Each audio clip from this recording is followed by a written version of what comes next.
요한복음 말씀입니다. 요한복음 3장 16절부터 18절입니다.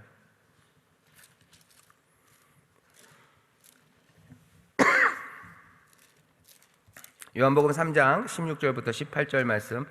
제가 기침을 해서 놀라셨죠? 이거는 코로나는 아닙니다. 이건 제가 압니다. 토요일, 주일 뭐가 좀 말을 많이 할 일들이 좀 있었어요. 설교하고 나면 뭐 괜찮은데 이상하게 다른 데서 말을 많이 하면은 목이 조금 갑니다. 그러니까 딱 그거예요. 그러니까 여러분들 그렇게 알아주시고, 자, 요한복음 3장 16절부터 18절 찾으셨습니다. 우리 다 같이 한 목소리로 봉독하겠습니다. 하나님이 세상을 이처럼 사랑하사 독생자를 주셨으니 이는 저를 믿는 자마다 멸망치 않고 영생을 얻게 하려 하심이니라. 하나님이 그 아들을 세상에 보내신 것은 세상을 심판하려 하심이 아니요 저로 말미암아 세상이 구원을 받게 하려 하심이라. 저를 믿는 자는 심판을 받지 아니하는 것이요 믿지 아니하는 자는 하나님의 독생자의 이름을 믿지 아니하므로 벌써 심판을 받은 것이니라. 아멘. 제목은 사람을 위하여 사람이 되신이라는 제목으로 예수 그리스도의 성육신의 목적을 다시 한번 확인할 겁니다. 여러분들 그 교재 첫 번째 단락이 좀 길죠. 첫 번째 단락이 좀 길지만 앞에 7줄을 먼저 읽겠습니다. 시작. 니케아 신조 2항은 우리 신앙의 핵심인 예수님의 성육신을 다루고 있습니다. 참 하나님께서 우리를 위하여 사람이 되셨음을 우리가 고백하는 것입니다. 명확하게 우리, 즉 사람을 위하여, 우리의 구원을 위하여 사람이 되셨음을 고백합니다.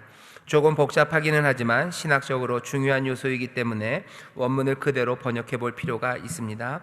우리 사람과 우리의 구원을 위하여 하늘로부터 내려오사 사람이 되신 예수 그리스도를 우리가 믿습니다 라고 교회가 고백하는 내용입니다. 네, 거기까지요. 이게 니케아 신조의 그냥 내용인데 그냥 우리가 예수 그리스도를 믿는다 라고 얘기할 때 사실은 들어있는 내용이죠. 우리가 믿어요. 뭘 믿어요? 여기 우리라는 말을 그냥 제가 좀 어색하지만 계속해서 붙여놓은 이유는 뭐냐면 그 헬라어 원문에도 사실은 한 번만 쓰면 상관없어요. 그리고 뭐 구원 이런 것도 여러 가지 형태로, 문법적인 형태로 단어를 그냥 하면 우리 구원이라는 걸 표현할 수 있습니다. 근데도 불구하고 우리라는 대명사를 계속해서 써놔요. 그러니까 헬라어는 대명사를 별로 쓰지 않아요. 별로 쓰고 싶지 않은 언어인데 헬라어 같은 경우에 대명사를 쓸 때는요 늘 거의 대부분 강조의 의미가 있습니다. 그냥 구원이라고 해도 돼요. 하지만 얘기하고 싶은 거죠. 우리 구원을 위해서요. 하나님의 아들이신 예수 그리스도가 인간이 되신 건 우리 사람의 구원을 위해서다라는 걸 명확하게 합니다. 그래서 거기다 동그라미를 치셔야 돼요. 우리에다 우리 사람과 우리 구원을 위하여 하늘로부터 내려오사 사람이 되신 예수 그리스도를 우리가 믿습니다. 사람들은 이거 여러분 잘 아셔야 돼요. 왜? 사람들이 그리스도가 무슨 뭐라 그래야 되지? 그리스도가 우리가 알고 있는 바로 그분 말고요 다른 사람이든지 아니면 다른 어떤 개념이든지 이상한 이야기들로 구원의 길 그리스도를 이상하게 만들어놔요. 다른 것들을 얼마나 많이 갖다 내는지 모릅니다. 하지만 우리가 믿는 건 사람이 되신 예수 그리스도를 믿는 거예요. 그냥 역사적으로 지금부터 2000년 전 딱 그곳에서 딱 예루살렘 그 성문 밖 골고다라는 그 언덕 위에서 십자가에 못 박히신 바로 그 예수가 바로 하나님의 아들이고 그분이 우리의 그리스도임을 우리는 믿습니다. 굉장히 뭐라 해야 되죠? 구체적인 믿음이에요. 구체적이 될수록 사실은 위험한 믿음입니다. 애매하게 믿는다고 얘기하면 그거는 굉장히 편해요. 그러니까 거짓말은 어떻게 하는 거예요? 두리뭉실하게 해야 되는 거예요. 거짓말을 구체적으로 하면요 그건 위험해요. 그냥 단박에 깨져요. 그렇게 깨졌던 사람이 누구냐면 정봉주입니다. 이런 얘기까지. 정봉주 씨가 그런 거 했었죠. 무슨 그게 재판 중이지만 성추행이 있었냐 없었냐 얘기할 때 자기가 그 호텔 여의도 순복음교회 바로 앞에 호텔이에요. 그 호텔에 그날 그 시간에 자기가 절대로 안 갔다는 거예요. 그냥 애매하게 내가 거기 간 적 없다 그러면 되는데 내가 그 시간에 안 갔다고 그랬어요. 그러니까 뭐예요? 그냥 그 시간에 거기서 카드 긁은 게 똥 나왔어요. 그러니까 한 방에 깨지는 거죠. 거짓말은 두리뭉실하게 해야 되는 거예요. 믿음도 두리뭉실하게 하면 사실은 방어할 수 있는 게 많아요. 하지만 우리의 고백은요 그렇게 두리뭉실하게 고백하지 않아요. 아주 위험해요. 하지만 이게 진리임을 믿기 때문에 우리는 이 위험을 몽땅 다 감수하고 지금 얘기하는 겁니다. 사람이 되신 예수, 바로 그 예수, 역사적인 그분, 거기서 돌아가셨던 바로 그분이 그리스도라고. 애매하게 무슨 그리스도를 나중에 보내시고, 아니, 우리는 거기에서 타협할 게 전혀 없는 사람들이에요. 우리 사람들인 우리와 우리의 구원을 위해서 이분은 하늘에서 내려오신 분이시고 사람이 되신 분이시고 바로 그 예수가 우리의 그리스도시라고 교회는 믿습니다. 이 과감하고 이 디테일이 그냥 철철 살아 넘치는 이 고백을 붙잡아요. 그러니 이것들은 그냥 세상의 다른 모든 주장들을 다 부정합니다. 다른 누구도 그리스도라고 말할 수 없어요. 왜? 교회는 바로 그분이라고 얘기했어요. 거기 말고 아메리카 대륙에서 누가? 아니요, 그건 아닙니다. 몰몬이, 우리 저기 언덕 위에 가면 몰몬이 있어요. 몰몬 친구들이 얘기합니다. 그거 말고 또 아프리카에도, 뭐 아메리카에도 누가 좀 오시지 않았겠냐고, 여기 이런 게 있지 않았냐고. 아니요, 그건 교회는 아니에요.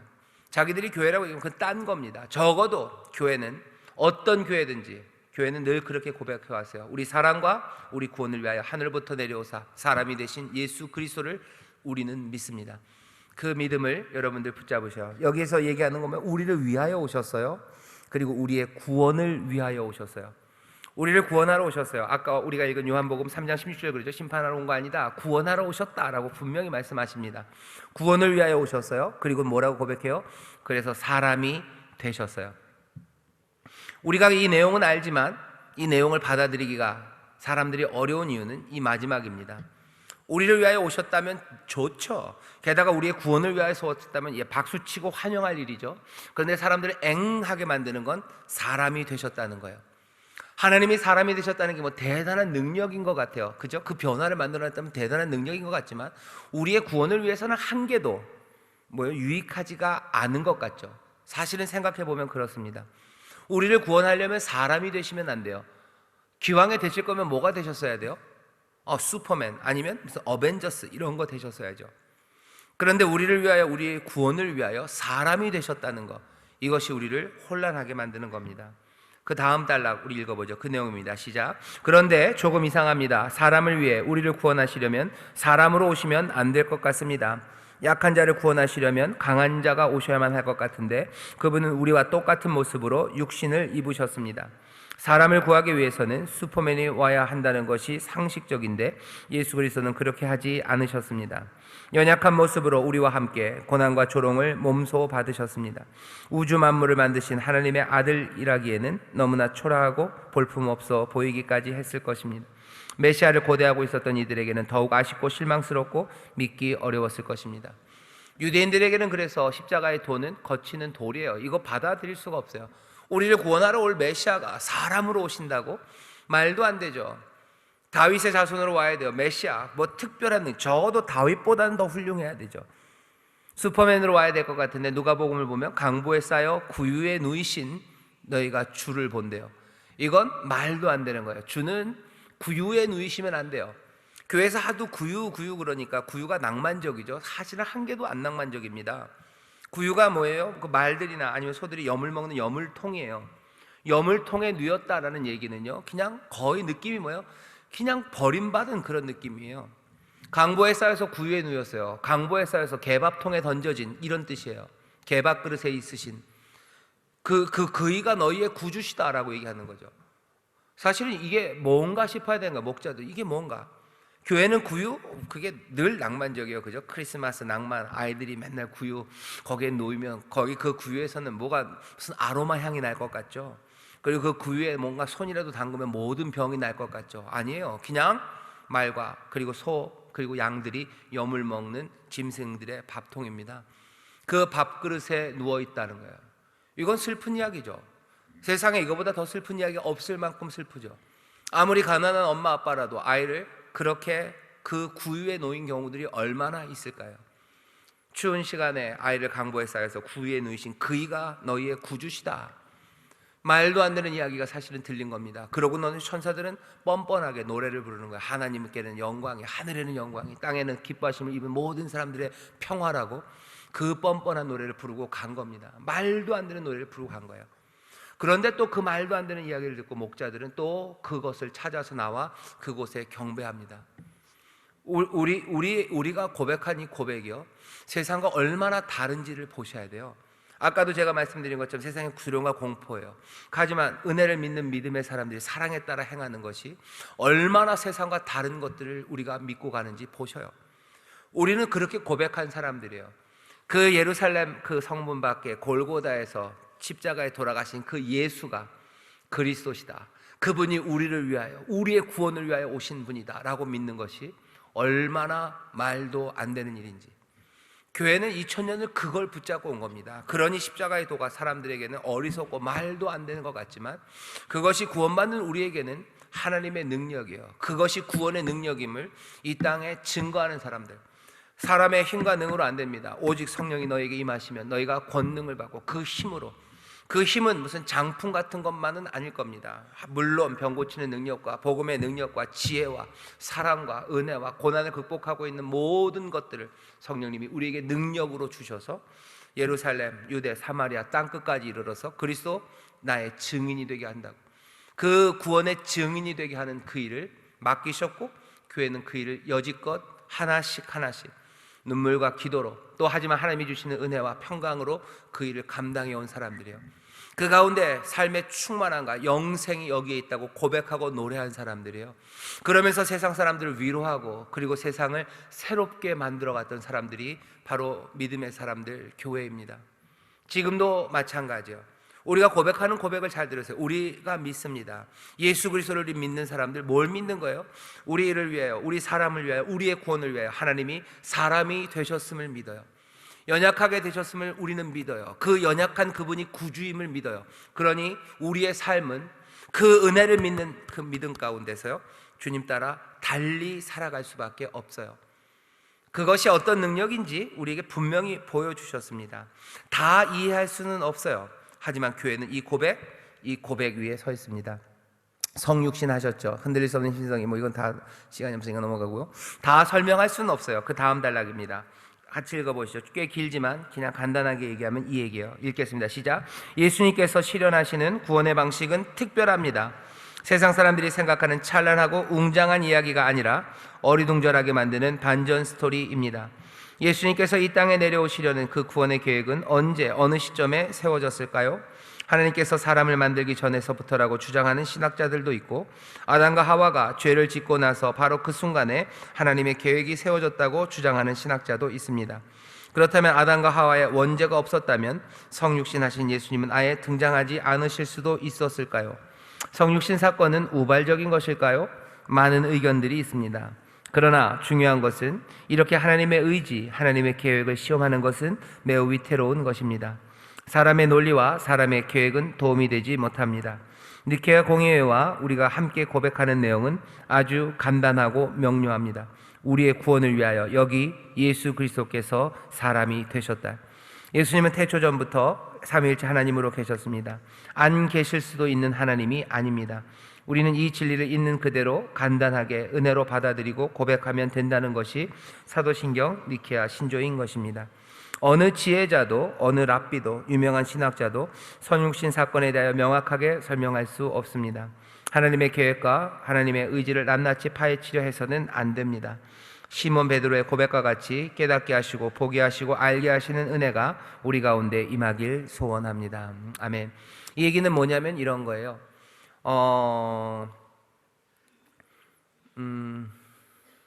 적어도 우리 기아성 사람들, 오순절교회 사람들은 이 문제에 대해서 그렇게 많이 고민하지는 않습니다. 우리는 그냥 요만큼 믿고요, 요만큼 사도신경이나 아니면 교회가 고백했던 거 그대로 받아들이고, 그 안에 그렇기 때문에 우리 오순절 교단이요, 정통이에요. 사실은 이 고백을 그대로 받아들여요. 그리고 거기에 성령의 능력에 따라서 우리가 해야 될 일들을 하며 나갑니다. 그런데 사실은 궁금증이 남기는 남아요. 뭐냐면 그런 거죠. 아담과 하와가 죄를 안 지었다면 예수님은 성육신 하실까? 성육신 하실 일이 없을 것 같아요. 아, 그래요? 그러면은 뭘 하셨을까 궁금하고요. 도대체 성육신의 계획이 언제 있었을까? 영원 전부터 있었다면 그 얘기는 그럼 아담과 하와가 죄를 짓는 건 왜 그랬을까? 죄 짓는 건 그냥 결정되어 있는 일이었을까? 그 고민들이 있습니다. 그래서 무슨 랍사리안, 수프라 랍사리안 그래가지고 타락 이전일까, 타락 이후일까, 하나님의 구원의 계획이 언제일까에 대한 신학적인 고민들, 의문들, 그리고 거기에 대해 대답하려는 시도들이 있어요. 신학책들 보면 그런 얘기들 많습니다. 그리고 그런 것들 때문에 교단들이 조금씩 갈라지기도 하고요. 그리고 이런 얘기들을 많이 하는 쪽이 장로교단이나 개혁교단 쪽인데 그 안에서도 조금씩 분리가 돼 있기는 해요. 하지만 교회가 고백하는 내용은 거기에 대해서는 없어요. 사도신경도 그렇고 니케아 신조도 그렇고 모든 신조 안에 무슨 랩사리안에 대한 교리들, 타락이 언제 있었을까? 언제 예수님께서 사람이 되셨을까? 거기에 대한 대답은 없습니다. 뭐만 있어요? 사람이 되셨다는 거 있어요. 우리의 구원을 위하여 하나님의 아들이 사람이 되셨고 바로 그분이 예수, 그분이 우리의 그리스도다라는 고백이에요. 이것으로 충분하다고, 결국은 교회는 이것 붙잡으면 된다고 얘기합니다. 그럼 아까 얘기했던 그 얘기들은 뭐예요? 그거 고민해 볼 만한 문제입니다. 그리고 그 고민에 따라서 신앙의 태도가 조금씩 달라지는 것도 사실입니다. 하지만 그것 때문에 교회가 나누어져야 될 이유도 없고요. 그것들을 제대로 설명하지 못한다고 해서 우리가 신앙을, 그리고 교회가 아닌 것도 아닙니다. 그러니 그냥 태도는 이렇게 하셔야 돼요. 그럼 공부하지 말라는 겁니까? 아니요, 공부하셔요. 공부하시고 또 그것들에 대해서 궁금하면 또 연구도 하시고 이야기도 하셔요. 하지만 그게 교회가 믿고 나아가는 데 있어서 이게 방해가 되어서는 안 됩니다. 그것들로 교회를 나눈다는 건 그건 정말 더 어리석습니다. 그런 일들로 교회들을 서로 비난하고 그리고 그것들은 교회도 아니다라고 말하는 건 그건 제 생각엔 무지합니다. 그렇게 할 일은 절대 아니에요. 교회는 그렇게 오지 않았어요. 믿어야 되는 바는 뭐예요? 우리가 믿는 바 하나님의 아들이 사람이 되셨고 누굴 위해서? 우리를 위하여, 우리의 구원을 위하여. 바로 그분은 예수, 바로 그 예수가 그리스도시라는 이 고백입니다. 이 고백 붙잡고 가시면 돼요. 다시 공부하실 분들 하시면 돼요. 하지만 그분들도 아셔야 돼요. 그 공부가, 그 연구가 교회를 나누는 것이 되어서는 안 됩니다. 적어도 교회는 이 문제에 대해서 우리가 믿고 붙잡아야 되는 게 얼만큼인지를 정해놨어요. 그리고 이 정한 것들을 흔들 수는 없죠. 정한 거 흔들 수 없고, 그리고 공부하실 분들 공부하시고 얘기하시고 뭐가 더 좋은 설명인지 끝까지 찾아 나가는 일들 하시면 돼요. 교회는, 그리고 믿음의 사람들은 그 이야기를 들을 수는 있습니다. 하지만 우리는 이미 충분하게 넉넉하게 신앙을 점점 아름답게 이끌어갈 수 있는 고백이 우리 가운데 있어요. 하나님의 아들 예수 그리스도, 우리를 위하여 나신, 그래서 우리의 구원을 위하여 역사하시는 바로 그 그리스도를 우리는 분명히 압니다. 꼭 여러분들이 아셨으면 좋겠어요. 그래서 괜히 누가 여러분들한테 이런 거 모르냐고, 그런 것도 모르면서 어떻게 믿냐고 그러면 뭐라 그러셔요? 몰라도 되고요, 아시고 싶으시면 너나 잘하셔요 그러면 돼요. 아니, 너무 놀리는 거 말고 진짜로 사랑을 담아서 잘하셔요 라고 하면 돼요. 잘해서 좋은 연구가 나오면 알려주셔요 그러면 돼요. 그리고 들으면 됩니다. 그러니까 그것 때문에 너무 흔들리고 그거 모른다고 해서 어떻게 하는 이야기들에 마음 빼앗기지 마세요. 다 설명할 수 없어도 믿기에 충분합니다. 누가 혹시 자꾸 얘기하면 그렇게 얘기하죠. 담임 목사님한테 가셔요 그러셔요. 그러면 저랑 같이 얘기하는 동안에 여러분들은 계속 신앙생활 열심히 하시면 됩니다. 자, 그 다음입니다. 그 다음 단락이에요. 같이 읽겠습니다. 시작. 우리의 구원을 위하여 오신 분은 하늘에서부터 오신 분이십니다. 완성이 이루어진 곳에서 미완성된 곳으로 오셨습니다. 새하늘과 새 땅이 있다는 증거입니다. 우리의 미래요 소망입니다. 소망을 이루신 분께서 우리에게 내려오셨습니다. 앞날이 캄캄한 과거는 이제 사라졌습니다. 하늘에서부터 오신 이께서 완전한 구원을 이루시기에 우리의 미래와 앞날은 소망으로 가득할 것입니다. 이 신앙 고백이 있는 교회는 절대 소망을 잃지 않습니다. 온갖 비난과 잔인한 조롱이 난무해도 세상에 지지 않습니다. 두려워하지도 주눅들어 있지도 않습니다. 전능하시고 우리를 위하여 이 땅에 오신 예수 그리스도를 붙잡고 예수 그리스도를 믿습니다 라고 진심으로 고백할 때 새 소망과 새 길이 열릴 것입니다. 예수님과 함께 걷는 여러분이 되시길 소원합니다. 아멘. 예수 그리스도를 믿습니다라는 말이요. 알려드릴게요. 지난주에도 얘기했는데 누구를 믿는다라고 얘기할 때요. 우리 어법은 그분의 존재를 믿는 것처럼 생각하는데 우리가 하나님에 대해서, 예수님에 대해서 특별히 믿는다고 얘기할 때는요. 그분의 존재하심 그리고 그분의 성품, 그 둘을 함께 얘기하는 겁니다. 그래서 중세 무슨 스콜라들이 얘기할 때는요, 그 뭐 존재와 그 성품이 나누지 않는 분, 뭐 이렇게 어렵게 얘기를 해요. 근데 그냥 간단하게 그 사람들이 하고 싶어하는 말은 이거예요. 우리가 하나님을 믿는다고 할 때는요, 하나님이 존재하고 계신 건 믿는 거고요, 그분의 성품을 믿는 거예요. 그러니 히브리서 딱 그 말씀입니다. 누구든지 하나님께 나가는 사람들 어떻게 해야 돼요? 그 반드시 그가 계신 것과 그가 자기를 찾는 자들에게 상 주시는 이심을, 은혜 주시는 이심을 믿어야 한다예요. 우리가 예수님을 믿는다라고 얘기할 때는요, 뭐예요? 예수님이 계셨음을 믿는 거예요. 그리고 동시에 예수 그리스도의 성품과 그 역사를 믿는 겁니다. 그걸 믿어요. 예수님이 계심을 믿어요. 부활하심을 믿어요. 당연히 우리를 사랑하심을 믿어요. 우리를 위해서 모든 구원의 역사를 이루셨음을 믿어요. 그냥 예수 믿으세요라고 할 때는 그거예요. 예수님이 이 땅에 오셨음을 믿어요. 아니요, 하신 모든 일들과 그 성품을 다 믿어요. 그리고 그 믿음은 인지적인 것뿐만 아니라 신뢰예요. 믿는다라고 얘기할 때 다시 우리가 예수님을 믿는다고 할 때 둘 생각하셔야 돼요. 하나는 하나님을 믿는다 할 때도 마찬가지입니다. 그분의 존재, 계신 것, 그리고 그분의 성품을 믿어요. 하신 모든 일들, 이거 그러니까 계신 것과 성품을 믿어요. 그렇게만 하시죠. 그걸 믿고요. 그리고 우리가 믿는다고 할 때도 두 개예요. 하나, 머리로 믿고요. 그 다음에 믿는다는 건 트러스트입니다. 신뢰합니다. 그러니까 믿을 때는 어떻게 해요? 머리로도 알고요. 그냥 그림을 그렇게 그리셔요. 내 몸을 글로 이렇게 기대는 거예요. 기대는 거예요. 나는 하나님을 믿어요. 머리로도 이걸 알고요. 그리고 뭐요? 거기에 내가 신뢰를 보냅니다. 거기에 기대는 거예요. 나는 주님을 기대서 살아요. 내 모든 것들을 거기에 맡기고 살아요. 믿음이라는 건 그런 겁니다. 예수 그리스도를 믿습니다. 우리는 주님을 믿습니다. 예수 그리스도를 믿습니다.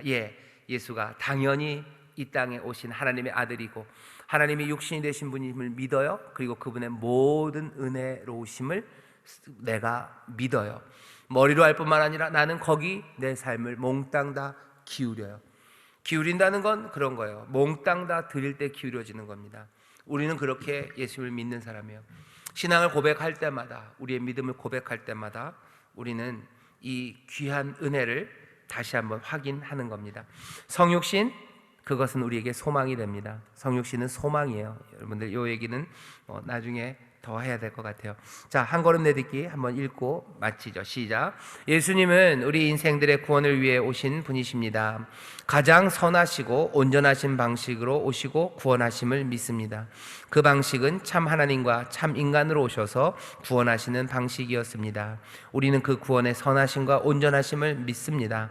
죽음에서 생명으로 구원하시고 또 우리를 인도하여 생명으로 들어가게 하십니다.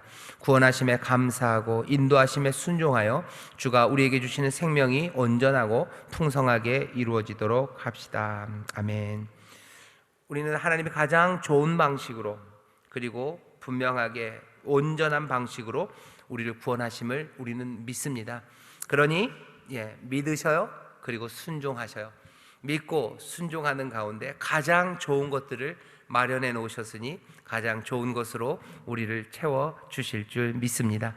다시 한번 구역 예배 드리시면서요, 우리의 믿음이 뭔지, 예수님 믿고 사는고, 예수님이 우리를 구원하시고 예수님이 우리를 사랑하시고 하나님이 우리를 사랑하시고 하나님이 우리를 구원하시고 우리의 삶의 소망이 되심을 여러분들 다시 한번 고백하며 그렇게 주님 앞에 나아가는 그런 구역이 되기를 바랍니다.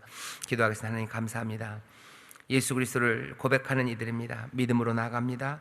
우리를 붙잡아 주시고 순종으로 나가는 그 길에 예비하신 크신 복을 채워 주옵소서. 감사드리며 예수님 이름으로 기도하옵나이다. 아멘.